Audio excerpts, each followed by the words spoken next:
We are joined on the program. And by the way, preface this by saying we got a debate coming up on the 16th. That's coming right up over at the Marriott.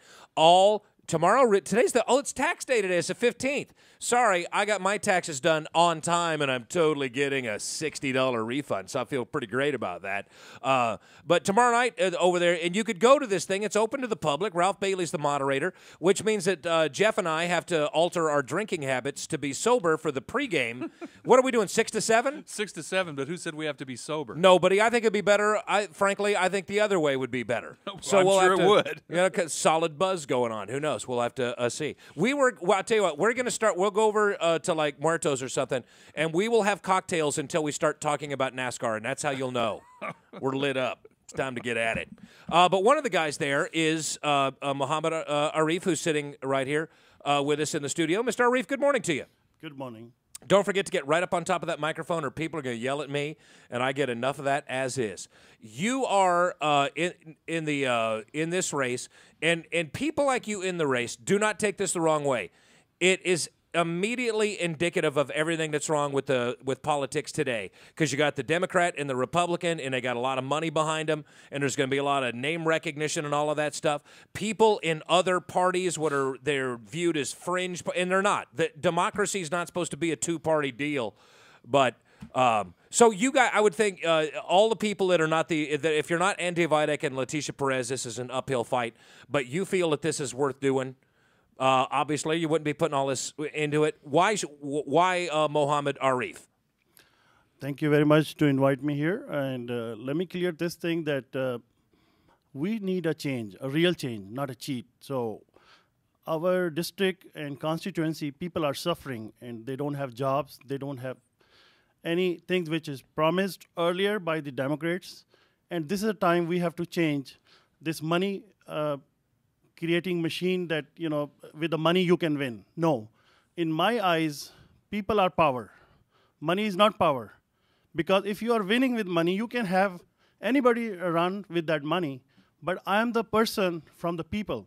So I would like to have a voice for the voiceless, for the poor. And I want to make a real change. That's why I don't believe on money. And I did not floor my committee. I did not start my committee to collect the funds, the donations, because I leave my trust that I will win, because people will vote for me, and I'm one of them. I'm not a rich, I'm not a millionaire, and I don't like money. I like people. I want to spend my time among people. Because sitting in Senate is not going to be sufficient. You have to be in the district. You have to go and look for the people problems. There are single parents problem, and there are poverty. You have to understand, you have to feel about it. If you don't feel about it and you've never been through this poverty, how come you can win? Because people will not just vote for the money.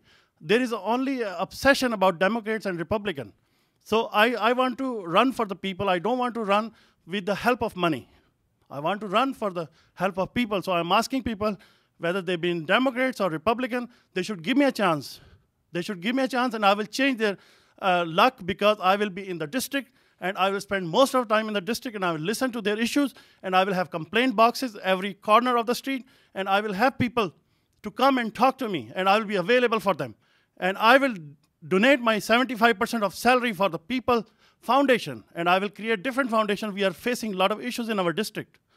We have drug problems, we have gang problems, we have poverty problems, we have single parents who are suffering, we have kids, they are going to a wrong direction. We have people, they are college dropouts, and they are school dropouts. Who is thinking about them? We need a parental political process. We need public works program. We don't need money. With the money you can win, you just change your constituency just in order to get more power. You change your thinking just because you think that you know a lot of things about agriculture and you don't know anything about suburban or urban area. You have to go each and every corner and place. You have to mingle with the people. You have to listen to their issues. You have to talk to them. You have to spend your time with them. People are suffering, and we are spending money in war. Look at the war we are facing. If we want to do war, yes, we should do war with poverty, not with the humanity. And in my eyes, everybody is same. Everybody is same. Okay? And I don't care that, whether you are a superpower or you are not superpower. The superpower is the person who think about the humanity regardless of their background, regardless of their nationality, regardless of their culture, regardless of their religion, regardless of their language. We have to go and serve everyone equally. And that's why I'm running. I think you're going to make this debate the most fun tomorrow. There's two things I can tell you, and you already know this. This is nothing surprising. Number one, every person at that debate, every one of these candidates, and we've had them all on the show or will at some point, and every one of them's going to say that they are out there looking out for the little guy, that they're a person of the people. Everybody says that every time. And then the other part of it that is sad but true is 96% of all elections at the local, right up through the presidency, are won by the person who spends the most money.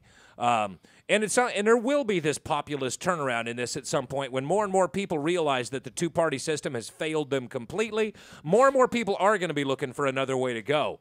And here in the 16th, who knows? Maybe it's the place that seed will get planted. I don't know. So do you have a game plan going into this big debate tomorrow night? Do you know what you're going to use to diffuse the arguments of the people from those big two parties? Let me humbly tell you that I don't make any game plan. I leave everything on God. I trust on God. And I am not faking anything. Okay, what I am for the people. And people are the one who will decide, because my message is very strong, solid, and I'm running just for the people. I'm not running money, money, money. I'm tired with this money stuff. And these donations are not going to make anybody win. If people will heard that I am one of them, I am from their society, I am from their district, I am from their constituency, they will come forward and they will help me. And what do you do when you're not running for the 16th? What's your job? My job is a social service, and I work for different attorneys, and I help people to navigate their problems. It could be family problem, it could be immigration problem, it could be bankruptcy problem, it could be any law. And if they are unable to afford attorneys, I am working with many attorneys as an independent contract. That's my business. Excellent. So you've been out there in the street and talking to people that have these actual problems. I think that'll work well for you. Now we gotta take a break, and we come. If you have a question, you can call us 842-KERN's phone number 842-5376. You call 800-640-KERN. If you're in the outlying communities, we'll absolutely do that for you. You can check it. You can check Facebook, whatever you do. It's not difficult to get a hold of us. And we got more questions. We'll speak some more with Mr. Arif after this break. You're listening to and hopefully watching First Look with Scott Cox. Either way, do both. You can multitask this thing. It's the easiest thing in the world. Happy Monday to you. We'll be right back. Bakersfield.com's got the video. Kern Radio's got the audio. And we're broadcasting live at News Talk 1180 KERN. We're just sitting here hanging out with Mohammad Arif, who's running for the 16th race. And tomorrow's the big debate. It's first come, first serve. I don't know if they have any overflow. My understanding is like 100 people are going to let in the building, and I guarantee if they let 100 people in the building, they're going to get 100 people in the building. And that's because, and I've said this before, here's what will happen. Leticia Perez is a Democrat. That means Union Hall phones have been ringing since they announced this debate, and they're going to make sure their people pack the house. The Republican Party is very well funded, very well organized in this town, and they do the same thing. They start sending out chain emails and phone calls and that. Make sure you get out there. We want to pack the crowd with people on our side. And it's a perfect microcosm of what we have in politics right now. The Democrats want to make sure that there's not more fake plant Republican people in the building, and the Republicans want to make sure they got to hold their own against the fake plant Democrat people who will be showing up. And they will try to pack the place out. Both of them will. Regular people, the unaffiliated, the curious, the outsiders, whatever, hopefully they get a seat at the table, and if they do, I guarantee you they're going to want to hear from Mr.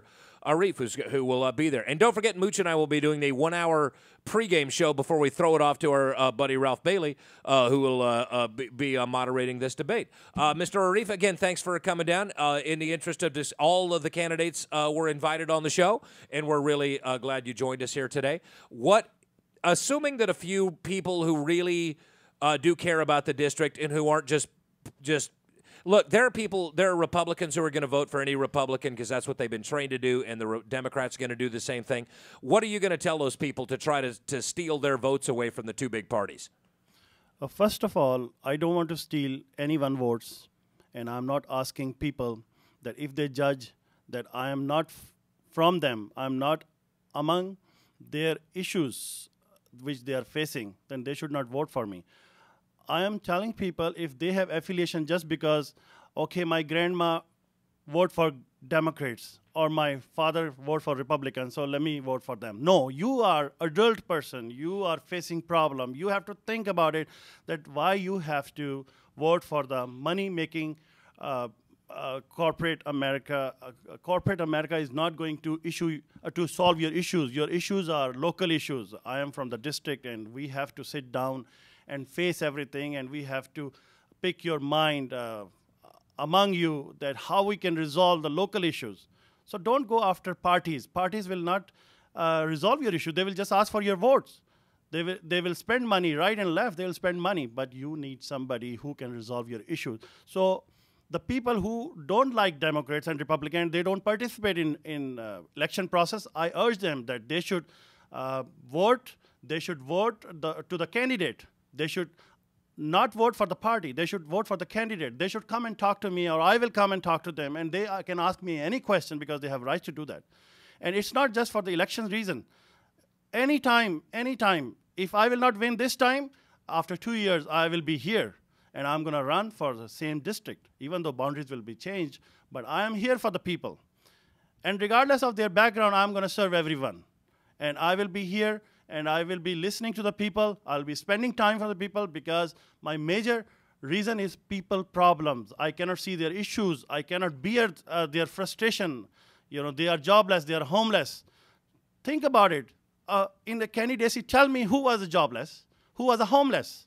You have to think about it, that how people feel, and we have to talk about the people's heart. We are not here for the money that we will win. We are here to serve people. We are public servant. So if we are public servant, why we talk about money and we talk about pool that, you know, people will have pastry and they will have coffee and they will have tea and they will have a different type of benefit? No. You can have their snacks, but you vote for me because I'm the one from you. I'm not the one from the, a ladder up towards one seat to another seat to another seat. No. Doesn't matter I win or I lose, but I'm here for the people. And I will ask, if somebody will win, I will ask them for the people. And I will continue bugging them for the issues of my constituency, for the issue of my people who are suffering. I will continue bugging them even if they will become senator. That's the spirit right there. Now, do you have any political experience? Is this your first race? Yes, I do. I ran for California governor in 2010, but again, the same thing. My name was misspelled, and if somebody Google, then they will not find me. They will find the bad people. So see, I was so angry, and it is on the record, that they spell my name. Look, 10 million people got my wrong name, so how can they can Google, and they can find me on the internet, you tell me. So this is something, what should I say? That, you know, all the time, I am getting problems, but I'm determined to serve people.